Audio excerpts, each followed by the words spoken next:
मैंने आज तक के बहुत से लोग हैं उनसे पूछा, विद्यार्थियों से पूछा, सबसे पूछा, लेकिन दो बातें सार्वजनिक मिली। हिंदी की बात कर रहा हूँ मैं, और हिंदी में दो बातें सबको आती हैं। अगर कोई 5वीं क्लास तक भी पढ़ा है तो उसे दो बातों का ज्ञान जरूर है। उसने गाय पर निबंध जरूर लिखा है, पहली बात। दूसरी, अगर उससे ये पूछे कि भाई तुम किसकी परिभाषा जानते हो, तो उसे संज्ञा की परिभाषा जरूर आती है।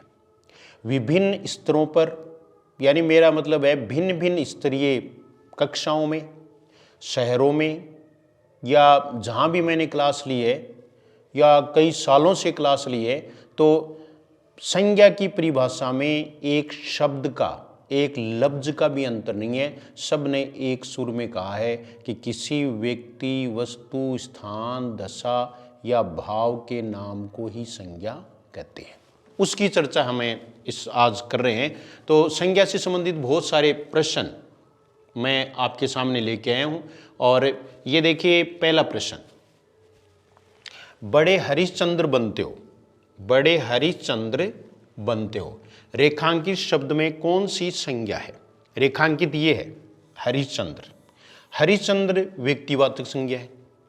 संज्ञा के बारे में आपको बता दिया कि किसी भी प्राणी, वस्तु, स्थान, दशा या भाव या गुण आदि के नामों को संज्ञा कहते हैं। संज्ञा का शाब्दिक अर्थ नाम होता है, यानी किसी भी नाम को हम संज्ञा कह सकते हैं। वस्तु के नाम को ही संज्ञा कहते हैं। ये यहां देख रहे हैं कि हरिश्चंद्र बनते हो, तो हरिश्चंद्र व्यक्तिवाचक संज्ञा। संज्ञा के 3 भेद होते हैं, व्यक्तिवाचक संज्ञा, जातिवाचक संज्ञा और भाववाचक संज्ञा। फिर जातिवाचक संज्ञा के 2 भेद होते हैं, द्रव्यवाचक संज्ञा और समूहवाचक संज्ञा। तो ये देखिए, व्यक्तिवाचक संज्ञा वो है जो एक का बोध कराए, जो इस ब्रह्मांड में एक है, वो व्यक्तिवाचक संज्ञा है।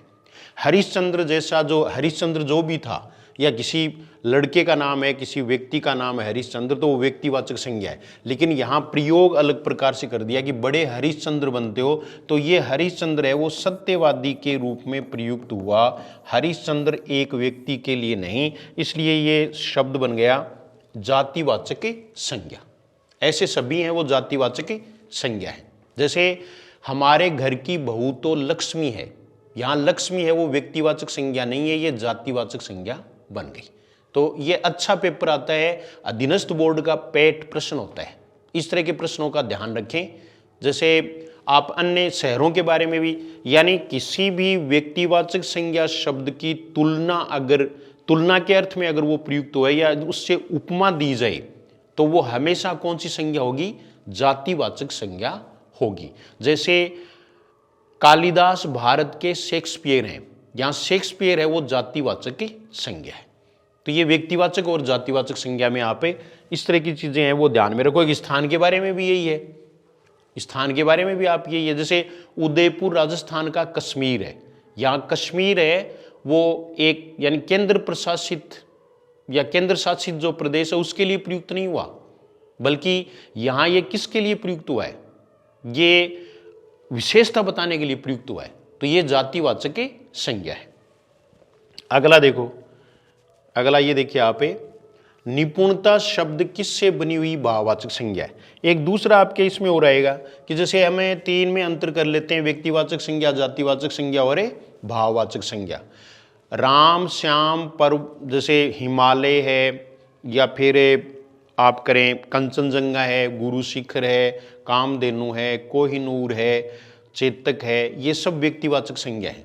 इसके अलावा अगर हमें वैसे लेंगे कि जैसे घोड़ा है, गाय है, या फिर राष्ट्र है, व्यक्ति है, आदमी है, ये सब क्या है? मनुष्य है, स्त्री है, ये जातिवाचक संज्ञा है। तो यहाँ ये पूछा है कि भाववाचक संज्ञा शब्दों का निर्माण, आगे आएगा कितने प्रकार से होता है, लेकिन यहाँ निपुणता में ता प्रत्यय है। ता प्रत्यय भाववाचक संज्ञा शब्दों को का निर्माण करने वाला प्रत्यय होता है। तो ये देखिए, निपुण शब्द है वो क्या है? गुणवाचक विशेषण है। तो ये विशेषण से बनने वाला है। निपुण मानी चतुर, निपुण का अर्थ क्या होता है? चतुर, और चतुर क्या है? विशेषण है। और इसमें ता प्रत्यय जुड़ने पर क्या बना? भाववाचक संज्ञा। ये 5 अभी प्रकार हैं वो मैं आपको बताने वाला हूं। ऐसा एक प्रश्न निश्चित रूप से आएगा, निम्न में से क्रिया से बनी भाववाचक संज्ञा का उदाहरण है। यही मैंने ज्यादा प्रश्न लिए, फिर उदाहरण नहीं है ये देखना है, नहीं को जरूर देख लें। जैसे मैं स्किप कर गया, हाँ तो ऐसे आप भी कर देंगे परीक्षा में तो प्रश्न आपका गलत हो जाएगा कि क्रिया से बनी भाववाचक संज्ञा का उदाहरण नहीं है। तो मिलना से मिलान या मिलाना से मिलान, सजना से सजाना से सजावट, फैलना से फैलाव, ये गंदा से गंदगी, ये विशेषण से बना है। ये 3 है वो क्रिया से बने हैं और चौथा किससे बना, विशेषण से बना है। फिर अगला देखो, निम्न में से द्रव्यवाचक संज्ञा का उदाहरण। अभी मैंने आपको बताया था कि जातिवाचक संज्ञा के 2 भेद होते हैं, द्रव्यवाचक संज्ञा यानी पदार्थवाचक संज्ञा भी कहते हैं इसको, पदार्थवाचक संज्ञा, और दूसरा है वो है समूहवाचक संज्ञा। तो द्रव्य या पदार्थ के नाम को पदार्थवाचक या द्रव्यवाचक संज्ञा कहते हैं। जैसे जल है, मिट्टी है, बर्फ है, लकड़ी है, तेल है, पेट्रोल हो चाहे, ये सारे कागज है, लकड़ी है, पत्थर है, ये सब क्या है, ये द्रव्यवाचक संज्ञा है। तो सोना चांदी यानी कोई धातु है वो भी क्या है, द्रव्यवाचक संज्ञा। यहां आपको एक ध्यान रखना है कि अगर द्रव्यवाचक या पदार्थवाचक विकल्प में नहीं हो तब आपको जातिवाचक संज्ञा करना है, क्योंकि ये भेद तो किसका हुआ, जातिवाचक संज्ञा का ही हुआ ना। एक परीक्षा में पूछा हुआ अभी है कि सोना कौन सी संज्ञा है और उसमें नहीं दिया हुआ था द्रव्यवाचक, तो वहां हमें क्या करना है, जातिवाचक करना है। नेक्स्ट ये देखो, कामधेनु व्यक्तिवाचक है, कामधेनु व्यक्तिवाचक संज्ञा। इसी तरह से सुंदरता है, ये भाववाचक संज्ञा है, ये भाववाचक। और इसके अलावा देखिए आप क्रोध, तो क्रोध है वो, ये भी भाववाचक, ये भी भाववाचक संज्ञा। सोना चांदी हो ही गया द्रव्यवाचक, और कामधेनु है वो व्यक्तिवाचक। सुंदरता और क्रोध ये दोनों क्या है, भाववाचक संज्ञा। नेक्स्ट देखो, निम्न में से क्रिया से बनी भाववाचक संज्ञा का उदाहरण नहीं है। तो क्रिया से बनी भाववाचक संज्ञा का उदाहरण नहीं है, कसावट, गर्जना, आहुति, दूरी। हमें ये देखना है क्रिया से बनी भाववाचक संज्ञा, इसका मतलब भाववाचक संज्ञा तो सारे ही हैं, लेकिन ये यहाँ गर्जना है, इसमें जरूर आपकी ये क्रिया ही है, तो ये क्रिया नहीं, मान लीजिए गर्जन मान लो, चाहे गर्जन, अब ये भाववाचक संज्ञा बन गया, गर्जना है वो क्रिया है। कसावट भाववाचक संज्ञा जो कसना से बनी, और आह्वान से आहुति बना। और ये देखिए आप भाववाचक संज्ञा का उदाहरण नहीं है, क्रिया से बनी, तो ये दूरी हो जाएगा। ये किससे बना, दूर से बना। दूर है वो क्या है, अव्यय है, तो ये अव्यय से बनने वाला यानी क्रिया विशेषण से बनने वाला भाववाचक संज्ञा शब्द है। आगे देखो, भाववाचक संज्ञा कितने प्रकार के शब्दों से बनती है, ये 5 प्रकार के शब्दों से बनती है। 5 प्रकार हैं वो कौन से हैं, जातिवाचक संज्ञा, दूसरा सर्वनाम, विशेषण, क्रिया और अव्यय, ये 5 प्रकार से बनती है। अव्यय में कई बार भेद भी दे देते हैं, तो वहां आपको ध्यान रखना है कि क्रिया विशेषण से ही ज्यादातर बनेंगे। वैसे तो क्या है कि विस्मयादिबोधक है, अव्यय है, उससे भी बनेगा। जैसे शाबाश से शाबाशी, शाबाश से क्या बना, शाबाशी बना, ऐसे बन सकते हैं। फिर नेक्स्ट देखो, हिमालय किस प्रकार की संज्ञा है, व्यक्तिवाचक, जातिवाचक, भाववाचक, समूहवाचक। तो हिमालय व्यक्तिवाचक है, और पर्वत अगर होता तो जातिवाचक। हिमालय व्यक्तिवाचक की संज्ञा है। नेक्स्ट देखो, लड़का कौन सी संज्ञा है, तो लड़का है वो जातिवाचक। लड़का, मनुष्य, स्त्री, लड़की, बालिका, छात्र, छात्रा, अध्यापक, ये सब हैं वो जातिवाचक संज्ञा के उदाहरण हैं। राष्ट्रपति भी जातिवाचक संज्ञा है, यानी किसी भी पद का नाम कोई भी हो चाहिए, जैसे अध्यापक है, डॉक्टर है, चिकित्सक है, राष्ट्रपति है, मंत्री है, प्रधानमंत्री है, ये सब जातिवाचक संज्ञा होते हैं। रिश्ते नातों के नाम भी जातिवाचक संज्ञा हैं, जैसे मित्र है, माता, पिता, भ्राता, ये सब हैं। अंगों के नाम भी, जैसे नाक, हाथ, ये सारे होंगे। आभूषणों के नाम भी जातिवाचक संज्ञा है, जैसे हार है, तिमणियाँ है, ये सारे आ जाएंगे। फिर नेक्स्ट देखो आप, गाय कौन सी संज्ञा है? तो गाय है वो जातिवाचक संज्ञा है। पशु भी जातिवाचक है तो गाय भी जातिवाचक संज्ञा है। तोता भी जातिवाचक संज्ञा है। निम्न में से संज्ञा शब्द है। कई बार सीधा प्रश्न भी पूछ लेते हैं कि क्योंकि रूप परिवर्तन के आधार पर शब्द दो प्रकार के होते हैं, विकारी और अविकारी शब्द। विकारी शब्द के 4 भेद होते हैं, संज्ञा, सर्वनाम, विशेषण और क्रिया। तो ये आज जो हम प्रश्न ले रहे हैं वो संज्ञा के बारे में ले रहे हैं। फिर ये देखिए आप, निम्न में से संज्ञा शब्द है, हरा, पतला, सभा, गहरा। तो संज्ञा शब्द है वो सभा है। सभा समूहवाचक संज्ञा है।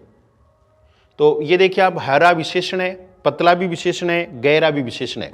सभा है वो क्या है? संज्ञा है। तो जातिवाचक कर देंगे इसको।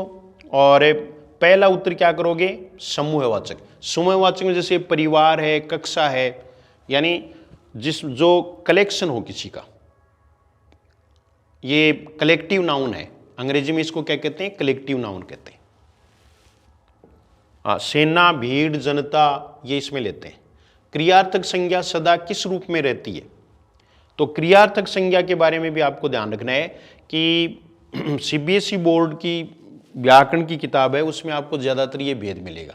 क्रियार्थक संज्ञा, जिसको हिंदी में क्रियार्थक संज्ञा कहते हैं, जबकि इंग्लिश में ये जीरंड होता है। आईएनजी वाला जो जीरंड होता है, जैसे running is the best exercise, यहाँ रनिंग है वो क्रिया नहीं है, ये नाउन है। ये नाउन है और वो क्रियार्थक नाउन, यानी ये देखिए जीरंड हो गए। तो यहाँ क्रियार्थक संज्ञा सदा किस रूप में रहती है, ये आपको ये ध्यान रखना है। जैसे टहलना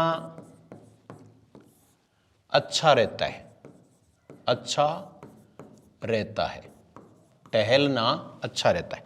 ये टहलना प्रारंभ में ना लगा हुआ, ऐसे टहलनी नहीं हो सकता या टहलता नहीं हो सकता। इसका रूप है वो चेंज नहीं होगा, ये हमेशा एक वचन में रहेगा और पुल्लिंग में रहेगा। तो एक वचन पुल्लिंग इसका उदाहरण हो गया। आप दूसरा भी ले सकते हो, जैसे दौड़ना। दौड़ना अच्छी कसरत है। यहां दौड़ना है वो क्या हुआ?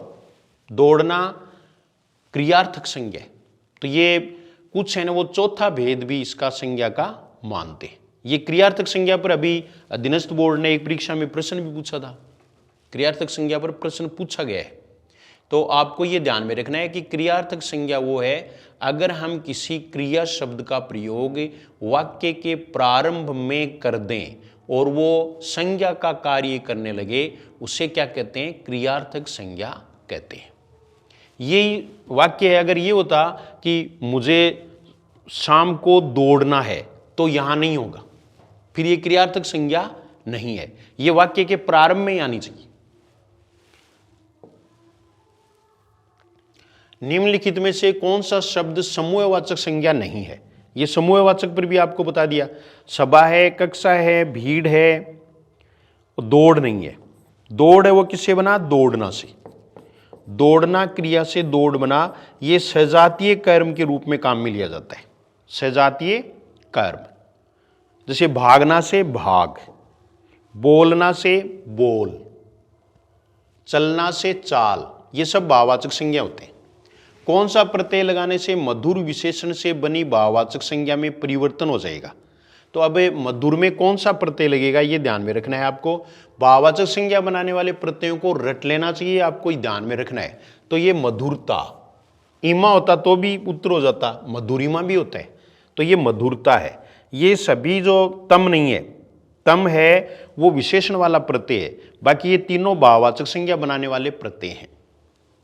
नेक्स्ट देखो, विशेषण से भाववाचक बनने वाला शब्द है। विशेषण से, इसका मतलब हमें पूरा जो शब्द वो देखना। नहाना ये तो क्रिया से बना है, खेलना से बना खेलता, दौड़ना से दौड़ता, तो ये शिष्टता, ये ता प्रत्यय, ये ता प्रत्यय ध्यान रखना आपको, ठीक है। शिष्ट से क्या बना? शिष्टता, और शिष्ट है वो क्या है? विशेषण है। तो इसमें उत्तर क्या हो जाएगा? शिष्टता। चाहे विशिष्टता हो तो भी उत्तर में कोई फर्क नहीं पड़ेगा। कहू रावण रावण जग केते, पद में रावण शब्द का प्रयोग क्रमशः हुआ है। तो ये रावण तो वो जो रामायण वाला रावण है, जिसका वध राम ने किया था, ये तो उसके लिए प्रयुक्त हुआ है, तो ये तो हुआ व्यक्तिवाचक, ये तो व्यक्तिवाचक है। और ये रावण है वो बुरे आदमी के लिए प्रयुक्त हुआ, तो इसलिए इसका उत्तर क्या हो जाएगा, व्यक्तिवाचक संज्ञा व जातिवाचक संज्ञा, व्यक्तिवाचक संज्ञा व जातिवाचक संज्ञा। तो ये उत्तर हो जाएगा व्यक्तिवाचक संज्ञा व जातिवाचक संज्ञा। अगर बहुवचन के रूप में आ जाए तो भी जातिवाचक संज्ञा होता है। जैसे हमें जयचंदों से सावधान रहना चाहिए, यहां जयचंदों का मतलब है धोखेबाजों से। फिर अगला देखो,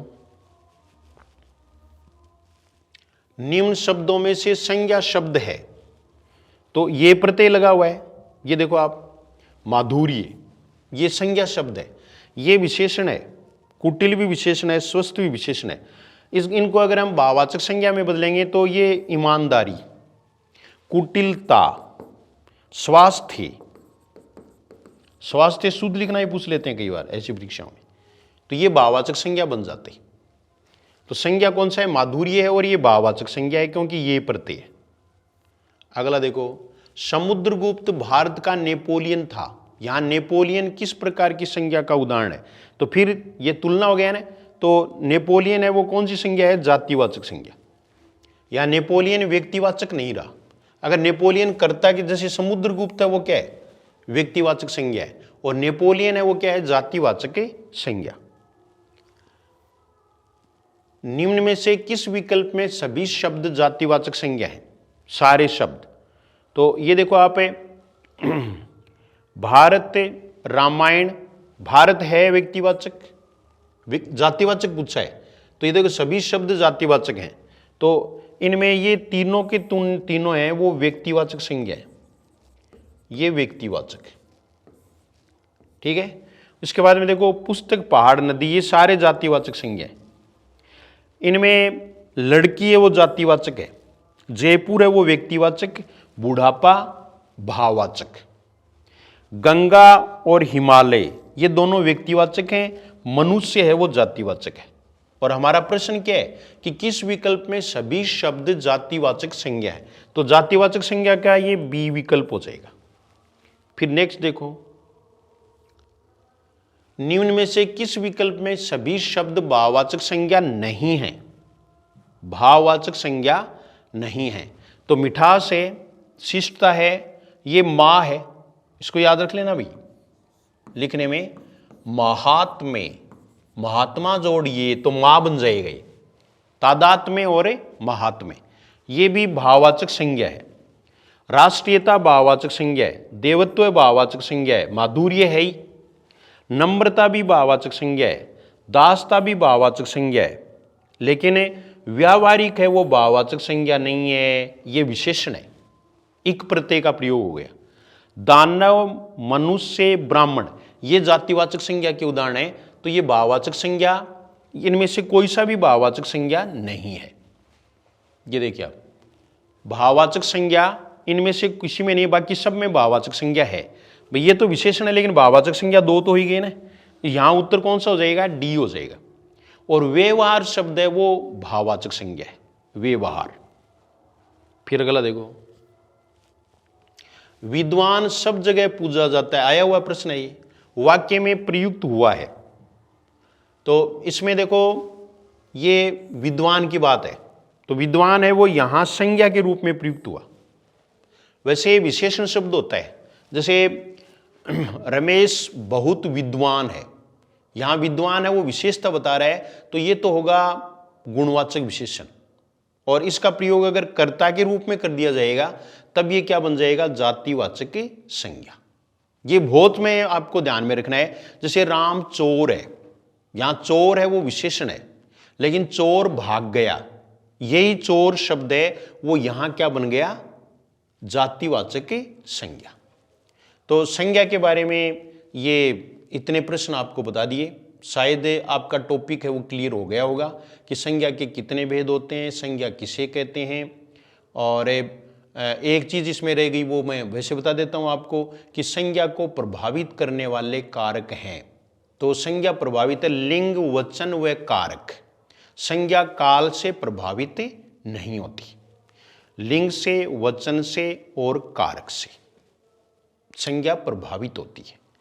तो ये संज्ञा के बारे में प्रश्न था, और अगला अपना वीडियो है वो अन्य कोई किसी भी टॉपिक के बारे में होगा। लेकिन मैं यहाँ आपको एक बात बताना चाहता हूँ कि आपको अगर किसी टॉपिक में कठिनाई है, डिफ़िकल्टी है, तो आप कमेंट कर सकते हैं, मैं विचार करूँगा।